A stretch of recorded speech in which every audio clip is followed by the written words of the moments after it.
هەولێر لە یەکێک لە یاریەکانی هەفتەی 16 خولیێستێرەکانی عێراق لەسەر یاریگای فرانس و هەیری پێشوازی لە کەربەلا کرد.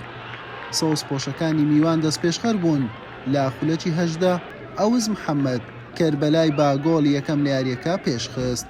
کوڕانی پایتەختی هەرێمی کوردستان هەوڵەکانیان بۆ یەکسانکردنەوەی یاریەکە چڕ کردەوە. لە خولەکی 35 سامە ڕەشید ئەنجامەکە یەکسان کردەوە بە تۆمارکردنی گۆڵ یەکەم بۆ هەولێر.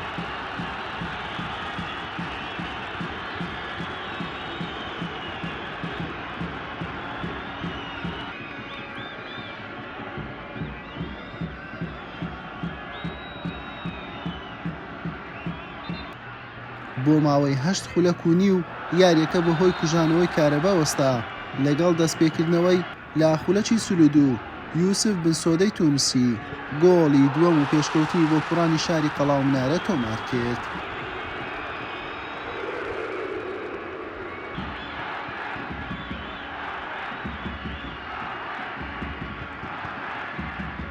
لە نیوەی دووەم یاریەکە هەولێر باڵادەستتر بوو، چاوی لە گۆڵی سێم و یەکلاکردنەوە یاریەکە بوو. لە خولەکی 92 شێرکۆ کەریم بە هەوڵێکی تاکە کەسی توانی گۆڵی سێمیش بۆ تیپەکەی زیاد بکات و هاندەران بە بەدەستێنانی سێخاڵ یاریەکە دڵخۆش بکات. یاری بە 3 گۆڵ بەرامبەر گۆڵێک بە سوودی هەولێر کۆتایی هات. بەم سەرکەوتنە هەولێر کۆی خاڵەکانی بۆ 25 خاڵ بەرز کردەوە و بە کاتی هەڵکشایە خانەی حوتەمی ڕیزبەندی. کەربەلاش هەر لە خانەی حەفدەی ڕیزبەندی و 15 خاڵی هەیە. حوسێن محەممەد، کەناڵی پێام، هەولێر.